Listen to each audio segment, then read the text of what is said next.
to Sports Day, I'm going to read Teammates.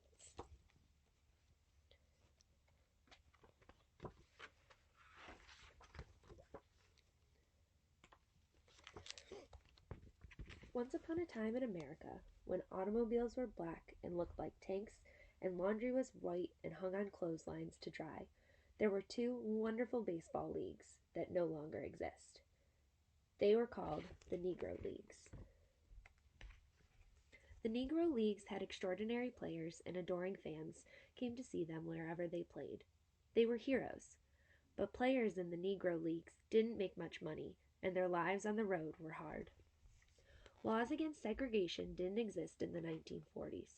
In many places in this country, black people were not allowed to go to the same schools and churches as white people.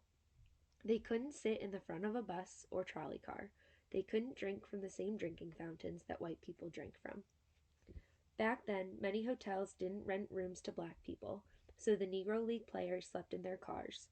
Many towns had no restaurants that would serve them, so they often had to eat meals that they could buy and carry with them.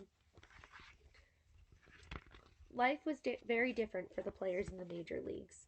They were the leagues for the white players. Compared to the Negro League players, white players were very well paid. They stayed in good hotels and ate in fine restaurants. Their pictures were put on baseball cards, and the best players became famous all over the world. Many Americans knew that racial prejudice was wrong, but few dared to challenge openly the way things were. And many people were apathetic about racial problems. Some feared that it could be dangerous to object. Vigilante groups like the Ku Klux Klan reacted violently against those who tried to change the way blacks were treated. The general manager of the Brooklyn Dodgers baseball team was a man by the name of Branch Rickey. He was not afraid of change. He wanted to treat the Dodger fans to the best players he could find, regardless of the color of their skin. He thought segregation was unfair and wanted to give everyone, regardless of race or creed, an opportunity to compete equally on ball fields across America. To do this, the Dodgers needed one special man. Branch Rickey launched a search for him. He was looking for a star player in the Negro Leagues who would be able to compete successfully despite threats on his life or attempts to injure him. He would have to possess the self-control not to fight back when opposing players tried to intimidate or hurt him. If this man disgraced himself on the field, Rickey knew his opponents would use it as an excuse to keep blacks out of Major League Baseball for many more years. Rickey thought Jackie Robinson might be just the man. Jackie rode the train to Brooklyn to meet Mr. Rickey.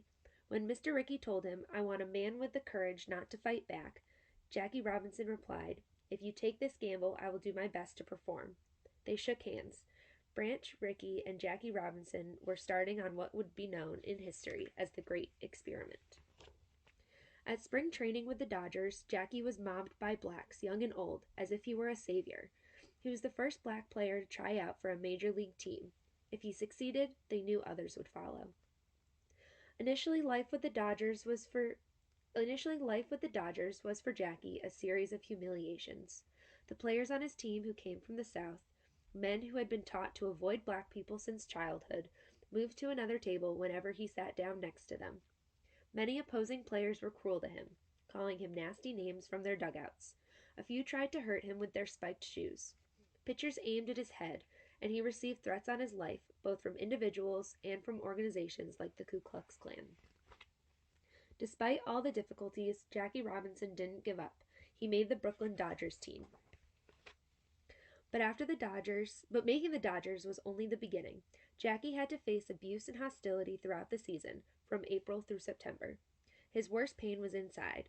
Often he felt very alone. On the road he had to live by himself, because only the white players were allowed in the hotels in towns where the teams played. The whole time, Pee Wee Reese, the Dodger shortstop, was growing up in Louisville, Kentucky. He had rarely even seen a black person unless it was in the back of a bus. Most of his friends and relatives hated the idea of his playing on the same field as a black man. In addition, Pee Wee Reese had more to lose than the other players when Jackie joined the team. Jackie had been a shortstop, and everyone thought that Jackie would take Pee Wee's job. Lesser men might have felt anger toward Jackie, but Pee Wee was different. He told himself, "If he's good enough to take my job, he deserves it." When his Southern teammates circulated a petition to throw Jackie off the team and asked him to sign it, Pee Wee responded, "I don't care if this man is black, blue, or striped," and refused to sign. "He can play and he can help us win," he told the others. "That's what counts." Very early in the season, the Dodgers traveled west to Ohio to play the Cincinnati Reds.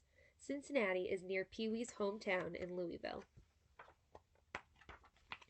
The Reds played in a small ballpark where the fans sat close to the field. The players could almost feel the breath of the fans on the backs of their necks. Many who came that day screamed terrible, hateful things at Jackie when the Dodgers were on the field. More than anything else, Pee Wee Reese believed in doing what was right. When he heard the fans yelling at Jackie, Pee Wee decided to take a stand. With his head high, Pee Wee walked directly from his shortstop position to where Jackie was playing first base. The taunts and shouting of the fans were ringing in Pee Wee's ears. It saddened him because he knew it could have been his friends and neighbors. Pee Wee's legs felt heavy, but he knew what he had to do. As he walked toward Jackie wearing the gray Dodger uniform, he looked into his teammates' bold, pained eyes. The first baseman had done nothing to provoke the hostility, except that he sought to be treated as an equal. Jackie was grim with anger. Pee Wee smiled broadly as he reached Jackie. Jackie smiled back. Stopping beside Jackie, Pee Wee put his arm around Jackie's shoulders. An audible gasp rose up from the crowd when they saw what Pee Wee had done. Then there was silence. Outlined on a sea of green grass stood these two great athletes, one black, one white, both wearing the same uniform. "I'm standing by him," Pee Wee Reese said to the world. "This man is my teammate." And at the beginning of the book, there's a quote from Pee Wee Reese from October 31st, 1989. "Jackie Robinson was more than just my teammate. He had a tremendous amount of talent, ability, and dedication. Jackie set a standard for future generations of ball players. He was a winner. Jackie Robinson was also a man."